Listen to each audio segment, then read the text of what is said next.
संत पीर फकीर इस दुनिया में सच का राह दिखाने आते हैं, सच की बात बताते हैं।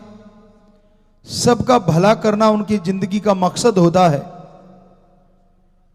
कभी भी किसी को किसी भी तरह दुखी देख के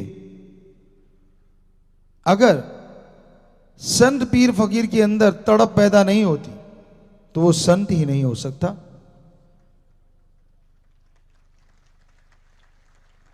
रूहानी संत, सूफी संत का मतलब ही ये है, आत्मिक संत कह लें, आत्मिक मंथन करता है। समाज में चल रही बुराइयां, कुरीतियां और बुराई को बढ़ावा देने वाली चीजों को रोकने के प्रयास करता है। संत का काम परमपिता परमात्मा की ड्यूटी निभाना होता है। वो इस धरा पे आके धन दौलत, जमीन जायदाद अपने लिए ऐसा कुछ अर्जित करने की नहीं सोचते। अगर वो कर्म योगी होते हैं तो वो जो भी पैसा अर्जित करते हैं वो समाज की भलाई में लगा देते हैं। यही उनका मकसद होता है। कर्म योगी वो होते हैं, ज्ञान योगी होते हैं। जो खुद कर्म योगी होगा वो दूसरे को ज्ञान की बात बताएगा। तो जैसे पिछली बार हम आप लोगों को बताया करते थे कि ब्रह्मचार्य आश्रम में जो संत पीर फकीर होते थे उनमें बहुत सारे ऐसे भी होते थे जो खुद कर्म योगी होते थे। क्योंकि ब्रह्मचार्य में यह सिखाया जाता है, कर्म करना धर्म है और धर्म पे अमल करना ज्ञान है। सिर्फ सुनना ज्ञान नहीं है, सुन के अमल करना असली बात है। आप संत पीर फकीर के सामने बैठो, जितनी मर्जी वाह वाह करते रहो, जितना मर्जी कुछ कहते रहो, लेकिन कर्मों से अगर बुरे हो तो भोगना आज नहीं तो कल पड़ेगा। संत किसी की मान बढ़ाई में नहीं आते। आप उपमा के शब्द कह दोगे, वाह वाही कर दोगे, तो इसका मतलब ये नहीं है कि आपने अपने गुनाह छुपा लिए और संत को बेवकूफ बना दिया। बुरा ना मानना। आप ओम हरि अल्लाह वाहिगुरु की किसी पाक पवित्र जगह पे जाते हो या किसी संत पीर फकीर के सामने और आप कहीं ये सोच लेते हो कि आप अपनी बातों से संतों को खुश करके कोई नियामत खरीद लोगे, ये तो आपका भ्रम है। इस भ्रम में मत जियो। कर्म करो और ज्ञान योगी बनो। संत जो ज्ञान बताएं, धर्मों के पाक पवित्र ग्रंथ, गुरु सहवान, पीर, पैगंबर, ऋषि, मुनि, जो ज्ञान बताया उन्होंने, जो उन पे अमल करता है वही पवित्र जगहों पे जाके खुशियां हासिल कर सकता है।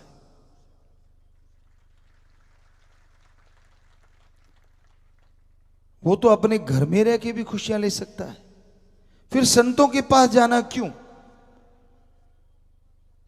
आदमी माने ना माने, जब संतों के रूबरू होते हो ना आप, पवित्र जगहों के पाक पवित्र ग्रंथों के सामने नतमस्तक होते हो ना आप, तो एक पॉजिटिव वेव्स, किरणें आती हैं, स्वस्थ किरणें, जो आपको उकसाती हैं कि अच्छे कर्म करो और अपनी बुराई को निकाल डालो या मार डालो।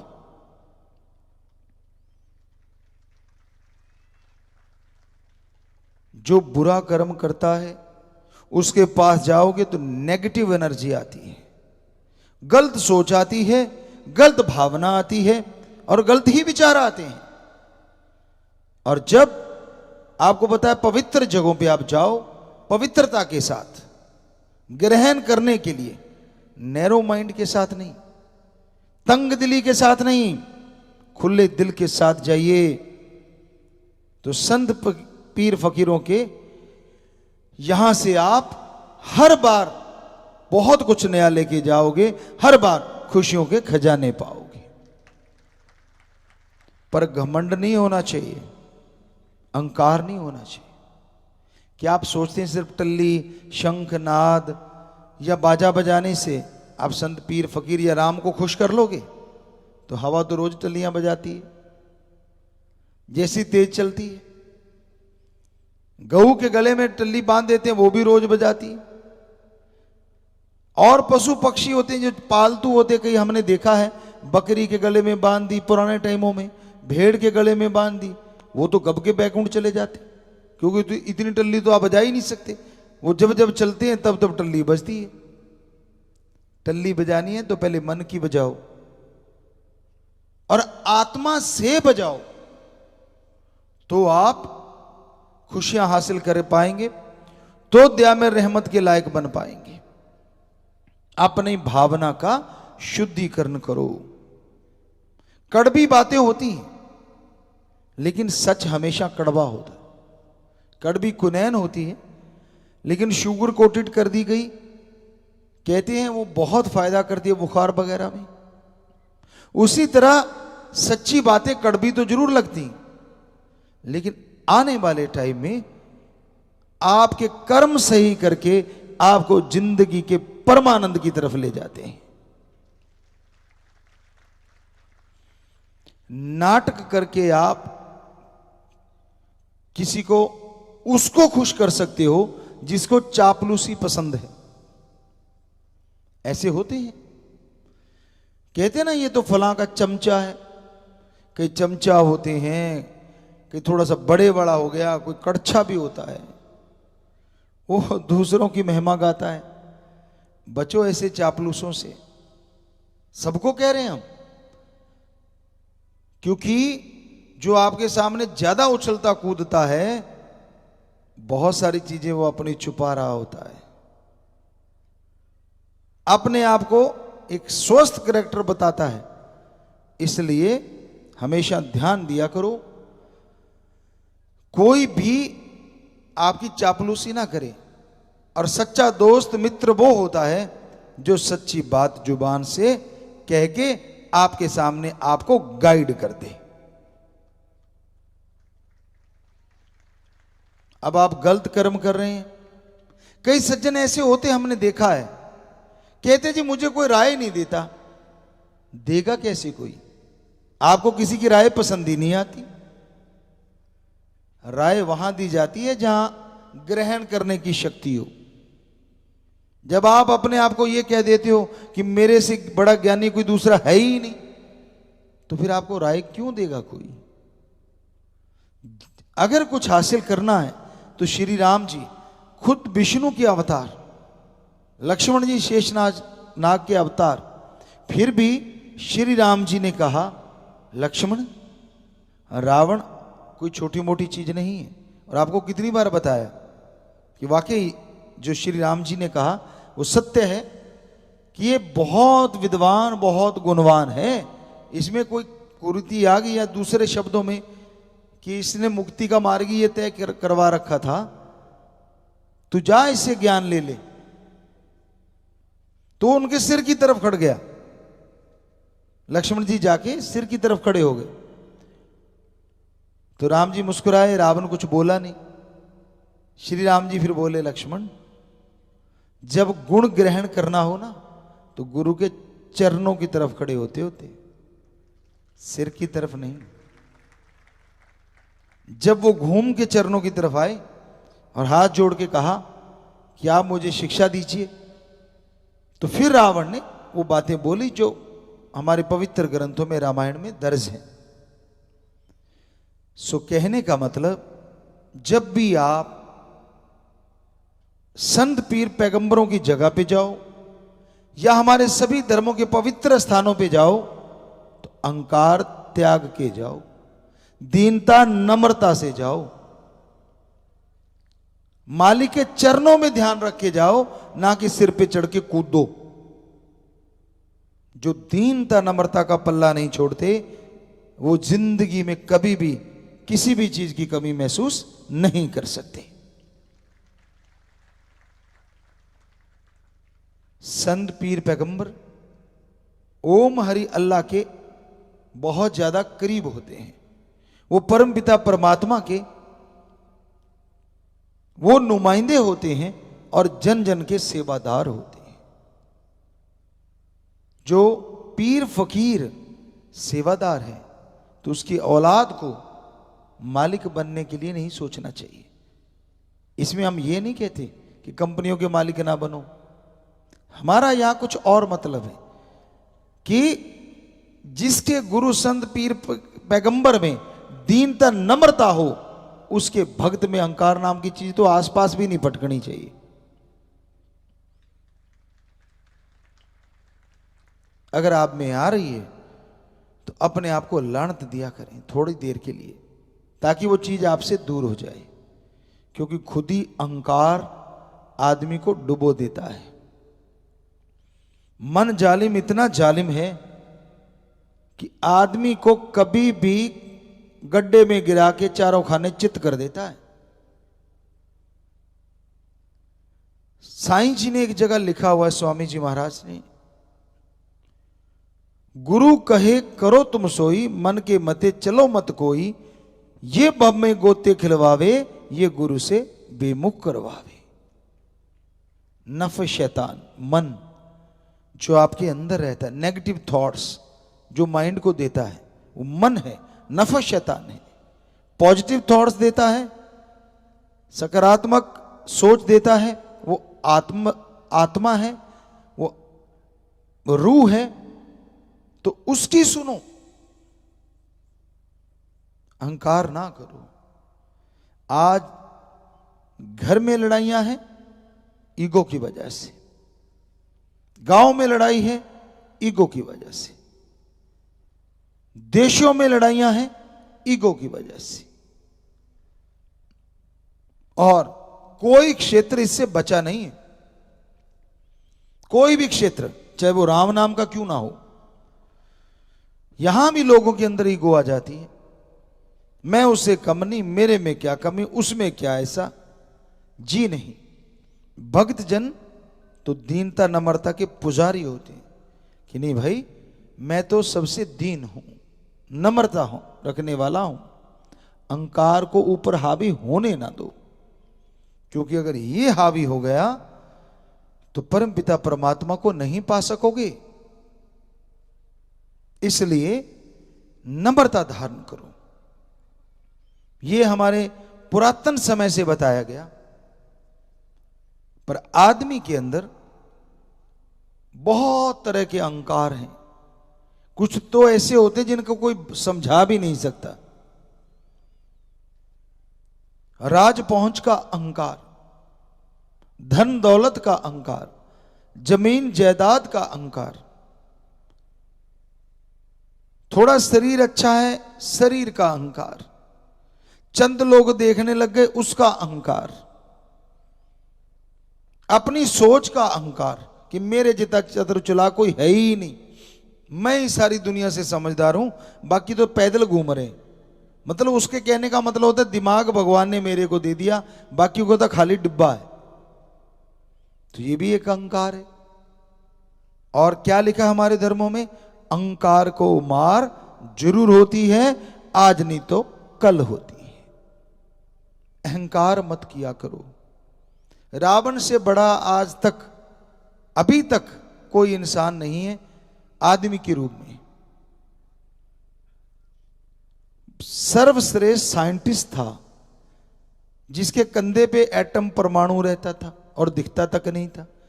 इतनी शोध थी, इतना अदृश्य शक्तियां उसने प्राप्त कर रखी थी। उसके पास पुष्पक विमान कह लीजिए, आज की भाषा में बोले तो उसको क्या बोलें, शायद ऐसा तो कोई लैंडिंग करता नहीं जैसा वो लैंडिंग करता था। चलो हवाई जहाज या जहाज कह देते हैं समझाने के लिए।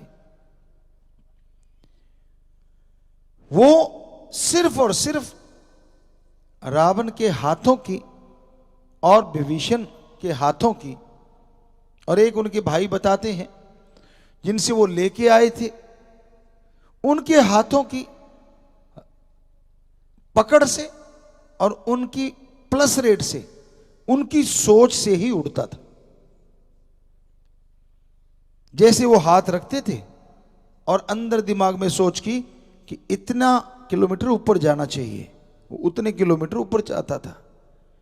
कि भाई इतने माइल्स, इतने कोस की स्पीड होनी चाहिए, उतनी ही स्पीड पकड़ता था। आज के रोबो क्या ऐसा नहीं कर रहे? क्या आप ही फन्ने का है? आपसे पहले कोई जिंदा नहीं हुआ दुनिया में विज्ञान को मानने वाला? क्या कर लिया आपने? एक रोबो सुपर कंप्यूटर बना लिए हैं। तो अगर आपके अकॉर्डिंग कंप्यूटर आदमियों की तरह काम करने लगे हैं, तो क्या आपसे पहले ऐसा कोई नहीं हो सकता जिसने इतनी साधना कर ली हो, विज्ञान को इतना पा लिया हो कि विमान उसकी वो प्लस रेट से, उसकी थॉट से चलता था? हो सकता है आज भी आने वाले टाइम में ऐसा कुछ हो जाए, पर अभी तक तो हुआ नहीं। कितना बड़ा साइंटिस्ट था वो।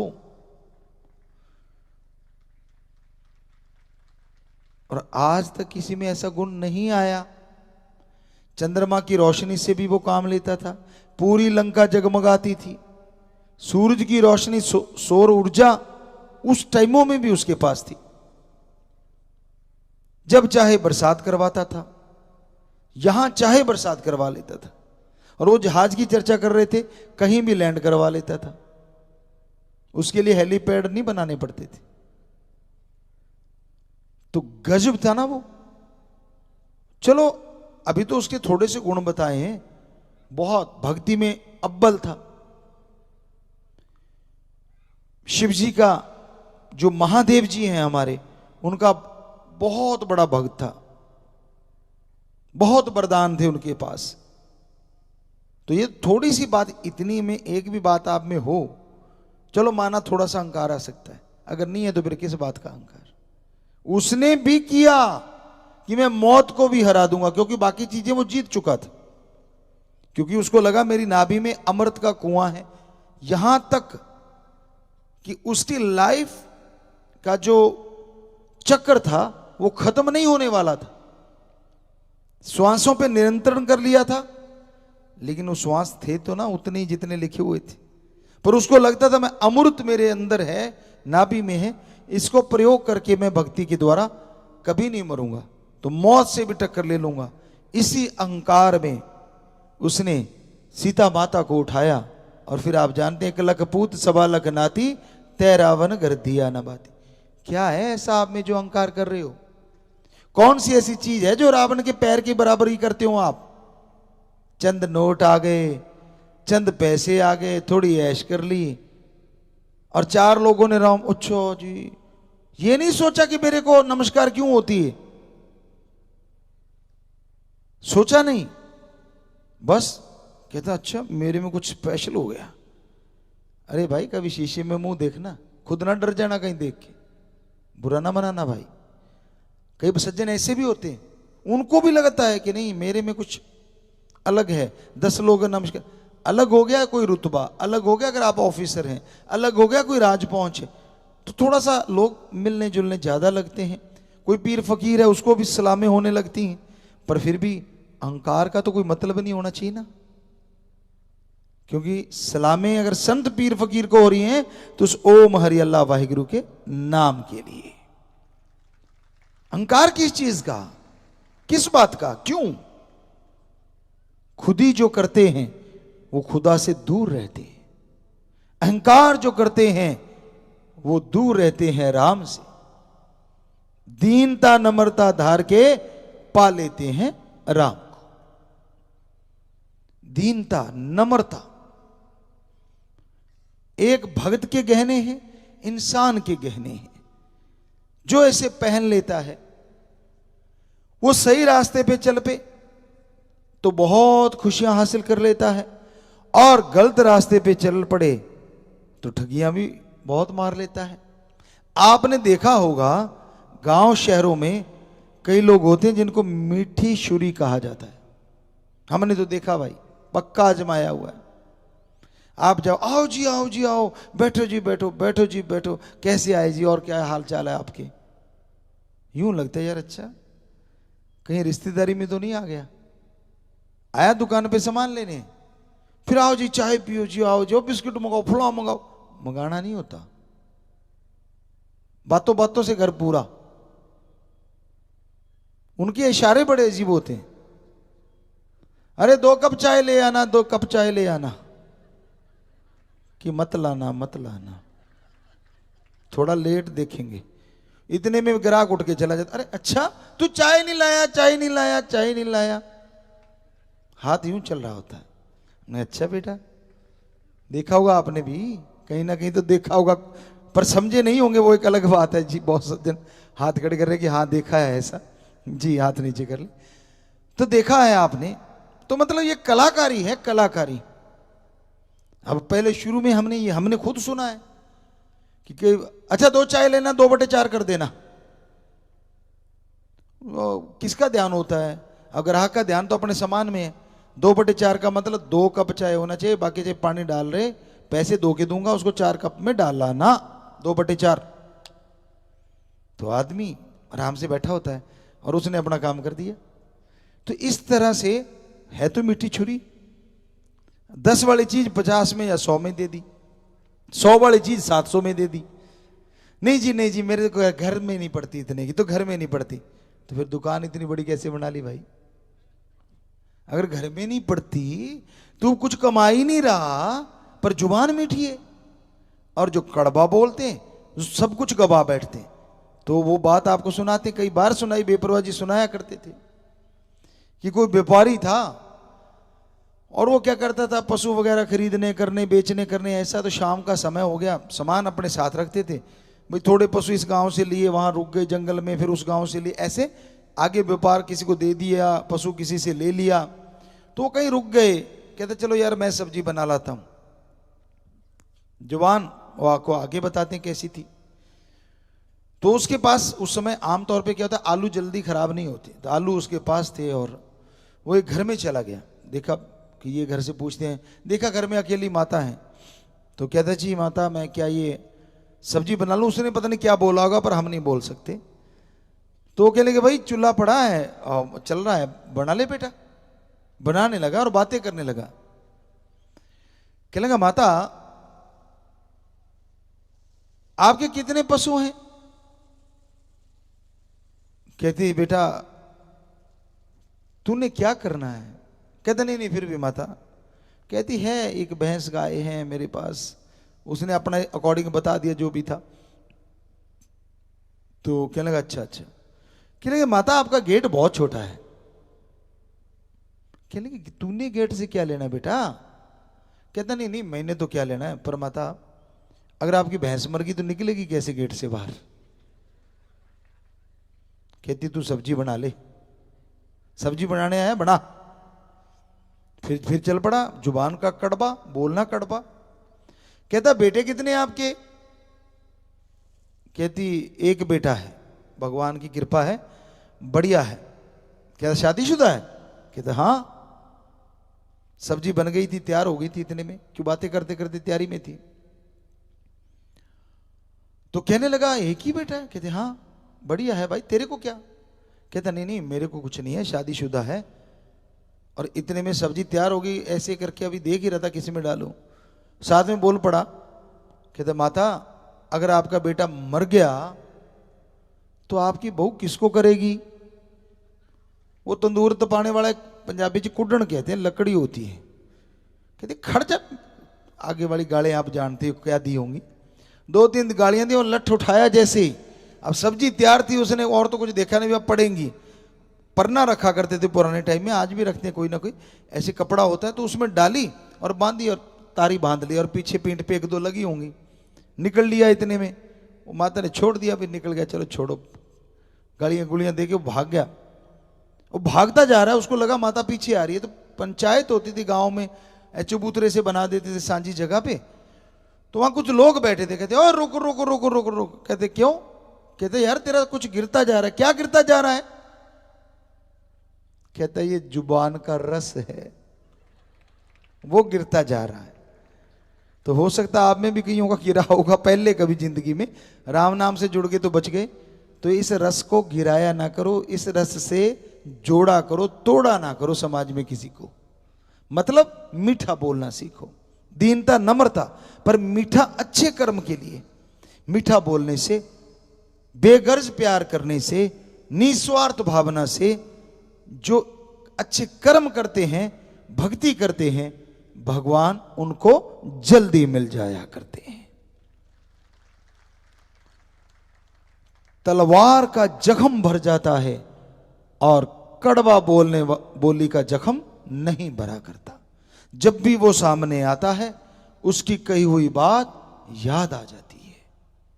इसलिए याद रखो, मीठा बोलना और दीनता नम्रता के साथ चलना सीख लो, क्योंकि दीनता नम्रता ही एक ऐसी सीढ़ी है जिसके द्वारा चढ़ते हुए आप राम को पा सकते हैं, ओम हरि अल्लाह वाहिगुरु को पाया जा सकता है।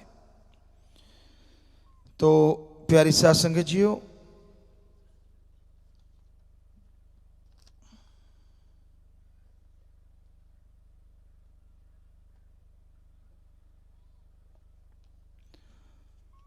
तो आज कुछ ऑनलाइन गुरुकुल में बैठे हुए हैं कि हमने कल